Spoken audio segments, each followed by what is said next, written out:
मज़ीद वीडियोस देखने के लिए हमारे चैनल को सब्सक्राइब कीजिए और बेल आइकन को क्लिक कीजिए। बिस्मिल्लाहिर्रहमानिर्रहीम, अस्सलाम वालेकुम। एक नई रेमेडी के साथ आपके सामने हाजिर हूँ और वो रेमेडीज़ जो हैं वो किससे बताई जाएंगी? वो बताई जाएंगी लौंग से। लौंग हमारी नेचुरोपैथी में जो है वो हम इसको antiseptic, anti fungal, anti bacterial और एंटीबायोटिक भी कहते हैं। लौंग के बहुत सारे नुस्खे होते हैं जो दर्दों के लिए बहुत अच्छे होते हैं, जो आपके दांतों के लिए बहुत अच्छे होते हैं और जो आपके बहुत सारी ऐसी चीज़ें, इवन कि लौंग जो किडनी के लिए भी अच्छा है। अगर किडनी में ठंडक की वजह से दर्द हो रहा हो, आपका ब्लड प्रेशर लो हो रहा हो, तो किचन से एक चीज़ जिसे हम लौंग कहते हैं वो आपकी मदद कर सकती है। तो बगैर वक्त ज़ाय के चलें रेमेडी की तरफ चलते हैं। हमने क्या करना है, मैं आपको बहुत सारे अमराज बताऊंगी और एक रेमेडी बताऊंगी जो सब पे काम करेगा। मैंने पहले से फ्राई पैन को गर्म कर लिया है और इसमें मैं लौंगे डाल रही हूँ। ठीक है, ये मैंने लौंगे डाल के इसको हल्का सा, मैंने क्या करना है, हल्का सा इसको भून लेना है। ठीक है, अब मेरे पास यहाँ लकड़ी का चम्मच नहीं है। कुछ लोग फिर कहेंगे कि आपने लकड़ी का चम्मच इस्तेमाल नहीं किया, बस ये हो गया, ख़त्म। सिर्फ इतना सा भूनना था। ठीक है, और पुराने से बस देखिए इसको फुला लेना था। देखिए खेल कर लेना कहते हैं, फुला लेना कहते हैं। बस ये हो गया, सही है। इसको जलाना नहीं है बस। अब जो है आपकी बहुत सारे अमराज की, बहुत सारे मर्जों की दवा तैयार हो गई। इसको ठंडा करके पीस कर शहद में मिक्स कर लेना। ठीक है, ठंडा मैंने यहाँ पे कुछ इसको खेल करके रखा हुआ है, मैं उसमें से आपको बता देती हूँ। जैसे ये है लौंग का पाउडर। ठीक है, पहले फुलाया फिर पीसा और इसको मैं शहद के साथ मिक्स कर दूंगी। ठीक है, इसको गर्म पानी में डालकर भी आप इस्तेमाल कर सकते हैं, जैसे इसका कहवा बना के पी लें या शहद के साथ मिक्स कर लें। अब ये कितने अमराज में काम आएगा, अब मैं आपको अमराज बताना शुरू कर देती हूँ और इसके जो तादाद है वो भी बताती हूँ। लौंग बहुत ज़्यादा नहीं खाई जाती, सही है। 1 ग्राम बमुश्किल अगर आप खा लें। इसका देखिए शहद में मिलाया, ये आपका माजून बन गया। जिनको बीपी लो होता है, चक्कर आते हैं, आपका लंग्स का मसला है, खांसी हर वक्त रहती, गला ख़राब रहता है, आवाज़ नहीं निकलती, मतलब ऐसा बोलो तो वोकल कॉर्ड से ऐसा लगता है कि एक साथ 3-3, 4-4 लोग बोल रहे हैं, उन सब के लिए सिर्फ मकदार ये है, अल्लाह शाफी अल्लाह काफ़ी कहकर आपने ये मकदार है चटा लेना। 2 साल के बड़े बच्चों को भी अगर बहुत ज़्यादा नज़ला, ज़ुकाम, खांसी, सीने का बलगम जमा रहता है तो उसके लिए बहुत अच्छा है। मैं अक्सर ऐसे करती हूँ, सर चकराता है और मुझे पता होता है कि मेरा बीपी लो हो रहा है, तो मैं एक लौंग, ये वाली एक लौंग दांतों में दबा लेती हूँ। उससे बहुत फ़र्क पड़ता है। कि जिस भी दांत में दर्द हो तो एक लौंग दबा लेते हैं, तो उससे बहुत फ़र्क पड़ता है। अच्छा, दूसरी ये हो गई एक रेमेडी। एक रेमेडी मैं आपको बता रही हूँ, मेरी बहुत फेवरेट है, इसको हम लोग बंद कर देते हैं। ठीक है, और करना क्या है उस रेमेडी में, ये सीजनल, ये वाला नहीं, ये वाली लौंग नहीं इस्तेमाल करनी, ये वाली करनी है। जो हमारी सीजनल एलर्जीज होती है ना, जैसे हर 3 महीने बाद बच्चे बीमार हो जाते हैं, हर 3 महीने बाद नज़ला, ज़ुकाम, खांसी, बुखार, टॉन्सिलाइटिस, हर चीज़ हर 3 महीने, जैसे मौसम बदला वैसे बच्चे बीमार। बच्चा चाहे उसकी उम्र 2 साल की हो, चाहे उसकी उम्र 100 साल की हो, ये टोटका काम आएगा। आपने इसी तरह करके इसको पूरे, उसको सेब को में लौंग पिरो लेने हैं पूरे में। ठीक है, ये मैं करके अभी मैं आपको सिर्फ बता रही हूँ। ये नेक्स्ट किसी वीडियो में जब ये हो जाएगा तब मैं आपको इसका पूरा डेमो बताऊंगी कि इस तरह करके ना करीब करीब 1-2 लाइन करके फिर मैं यहाँ शाजिया को दे दूंगी ताकि वो बनाते, फिर ताकि आपको बता दे, ताकि वीडियो भी लंबी ना हो और आपको बहुत सारी चीज़ें भी पता चल जाए। ठीक है, इस तरह करके आपने लौंग पिरोना है, इसमें पूरे उसमें पिरोना है। शाजिया आ गया, पूरा पिरो लेंगी ना आप? ठीक है, ये इतनी बेस्टेस्ट रेमेडी है, इसका मैं आपको फिर तरीका बताऊंगी कि किस तरह करना है। इसी तरह इसकी लाइनें बनेंगी। एक अच्छे से सेप में, जो बहुत अच्छा सा सेप हो, उसमें जो है तकरीबन 60, 70, 80, 90 लौंग चली जाती है, जूसी वाले में। अच्छा, जैसे ऐसे सेप होते हैं ना, तो आप देखिएगा इसमें मोम ना लगा हुआ हो, इसका ख्याल रखिएगा। पहले अच्छी से तरीके से गर्म पानी में, सिरके वाले गर्म पानी में अपना सेप डाल के निकाल लीजिएगा, ताकि आपकी दवा जो है वो ख़राब ना बने, सही बने, क्योंकि इसके ऊपर एक लेयर होती है मोम की। कुछ लोग जो है ना, इसको हमेशा तादेर सही रखने के लिए इसमें ये हरकत करते हैं। तो जब तक ये लौंग तैयार होता है, आप ये ले लें थोड़ा सा, अगर मुझे चाहिए होगा तो मैं यहाँ रख लेती हूँ।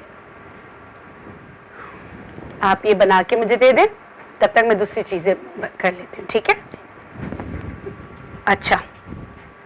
अच्छा, दूसरी रेमेडी वो वाली जो तैयार हो रही है, तब तक मैं आपको एक और रेमेडी बता देती हूँ। दर्दों के लिए, दर्द को खींचने के लिए भी लौंग बहुत अच्छी होती है, मगर कैसी अच्छी होती है वो मैं आपको बता देती हूँ। ये मैं आपको एक मरहम बनाना बता रही हूँ, ठीक है? इसमें या आप कोई भी कार्ब का सोर्स हमें लेना होता है, या तो आप चीनी ले लें, या खजूरों को भी पीस के ले लें, या इंजीर पीस के ले लें, या गुड़ ले लें। अब खजूर मिलेंगे नहीं, मतलब जाहिर सी बात है, आप बोलेंगे कि भाई थोड़ी सी कॉस्ट बढ़ जाती है, लेकिन चीनी जो आपके घर में है उससे कॉस्ट नहीं बढ़ेगी। वो आपने तकरीबन लेना है, तकरीबन 3 से 4 चम्मच, ठीक है?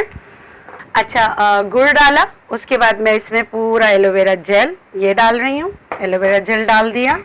इसके बाद मैं इसमें डालूंगी 3 ग्राम दालचीनी का पाउडर, 2 ग्राम लौंग का पाउडर, जितना बताया जाए उससे बढ़िएगा नहीं, ठीक है? और फिर आप इसमें एलोवेरा जेल जो है ना, मैं आपको ग्रामेज में बता देती हूँ सब। आपने चीनी, गुड़, या आप अगर खजूरें लेना चाहें, जो भी आप लेना चाहें, तीनों में से ऑप्शनल है, वो आपने 50 ग्राम लेना है। आपने 20 ml लेना है जैतून का तेल, 20 ml लेना है आपने एलोवेरा जेल, 3 ग्राम आपने लेना है क्या नाम है, दालचीनी पाउडर, और 2 ग्राम आपने लेना है लौंग का पाउडर। तो मैं ये 20 ml इसमें जैतून का तेल भी डाल रही हूँ। सारी चीज़ें मैंने डाल दी। अब मैं करूँगी इसको बहुत ही अच्छी तरीके से बीट। अब मैंने इसको देखिए बीट किया, कांटे से कर लें, चम्मच से कर लें, किसी से भी कर लें। आपने इसको बीट किया, बहुत ही अच्छी तरीके से आपने बीट कर लिया। अब ये बाज़ औक़ात ऐसा होता है कि डॉक्टर्स मना करते हैं कि भाई सूजन वाली जगह पर आपने मसाज नहीं करनी। ये आपकी सूजन को कम करने, दर्द को खींचने के लिए बहुत ही अच्छा मरहम बन गया। इसको आप लगाएं और इंशाअल्लाह ताला आपका जो ये मसला है, क्या मसला, दर्दों का मसला, वो लौंग की मदद से हल करने में ये आपकी मदद करेगा, ठीक है? अच्छा, अब एक और चीज़, लौंग तो मशहूर किस लिए? लौंग मशहूर किस लिए है? लौंग मशहूर है दांतों के लिए। तो मैं आपको दांतों की रेमेडी क्यों नहीं बताऊं, लौंग से बताती हूँ। आपने लेना है सरसों का तेल। सरसों का तेल आप लेंगे तकरीबन 1 टीस्पून सरसों का तेल लिया आपने। इसमें नमक, लाहौरी नमक, सही, यहाँ इन्होंने सफ़ेद नमक रखा है, मैं वही डाल रही हूँ, मगर आप लाहौरी नमक लेंगे, सिर्फ और सिर्फ 1 पिंच, जैसे 2 चुटकियों में आ गया। इसमें एक और चीज़ मैं डालूंगी, क्या चीज़ है वो है पानी। पानी भी 1 टीस्पून, और इसको मैं करूंगी, आप बोलेंगे इसमें लौंग का है, अभी बताती हूँ। क्या लिया हमने लिया सरसों का तेल, नमक, पानी। उसके बाद इसमें हम डालेंगे लौंग का एसेंशियल ऑयल, क्लोव ऑयल हम इसमें डालेंगे, ठीक है? और वैसे भी अगर आपके दांतों में बहुत दर्द होता हो तो लौंग को तवे पे खेल करके, जैसे मैंने अभी किया था, फुलाकर लाहौरी नमक के साथ और कीकर का जो कोयला होता है उसके साथ पीस के रखें। रेशो जो मैं आपको बता देती हूँ, 50 ग्राम वो हो तो 10-10 ग्राम ये दोनों हो, यानी कि 50 ग्राम कीकर का कोयला हो तो 10 ग्राम लौंग और 10 ग्राम जो है अपना लाहौरी नमक। अच्छा, ये मैं सिर्फ इसमें ये एक दफ़ा का बता रही हूँ, इसमें मैं डालूंगी सिर्फ 1 ड्रॉप, ओनली 1 ड्रॉप। दूसरी चीज़ इसमें आएगी tea tree oil. Tea tree oil का सिर्फ 1 ड्रॉप डाला, इसको बीटर से बीट किया। अब ये महलूल आपके दांतों की सेंसिटिविटी के लिए बहुत अच्छा है, आपके दांतों को जैसे दांतों की वाइटनिंग के लिए बहुत अच्छा है। तो इसको लगाने का तरीका ये है, इस तरह करके दांतों पे लगाना है। तो इससे दांत जो है वाइट हो जाते हैं। सही है, इस तरह करके शहादत की उंगली से आप लगाएं और यकीन करें एक ही दफ़ा में आप धो लेंगे, कुल्ली कर लेंगे आप। और इसको कितनी देर लगा रहने देना है? 5 मिनट लगा रहने देना है। अब मेरी हिम्मत है, मैं आपको पूरा करके बताऊंगी। ला दीजिएगा। अच्छा, साइड से आइए। ये देखिए, ये वो जो सेब का आपको बताया था, सही है, ये। और ये हमारे पास मलमल का कपड़ा, इसको मलमल के कपड़े पे आप बांध लें। और ये मैं आपको बताऊंगी 7 दिन 8 दिन जब भी हुआ कोई भी नया वो इसका भी मैंने सिर्फ आपको अभी बताया है। फिर ये अभी पिक्चर बाकी है। इसको जो है ना लटका देना है किसी ऐसी जगह पे जहाँ हर तरफ से हवा आती हो, इसको लटका देंगे। फिर इसका क्या करना है, इसके लिए आपको आगे की वीडियोस देखनी पड़ेगी और मेरे चैनल को भी सब्सक्राइब करना पड़ेगा।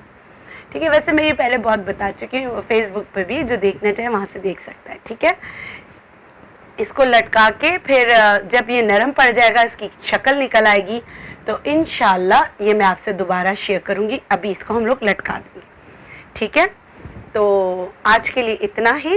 वैसे लौंग की फजीलतें ख़त्म नहीं हुई, लौंग के बेशुमार नुस्खे हैं जो मैं इंशाल्लाह आपसे शेयर करती रहूँगी आगे भी।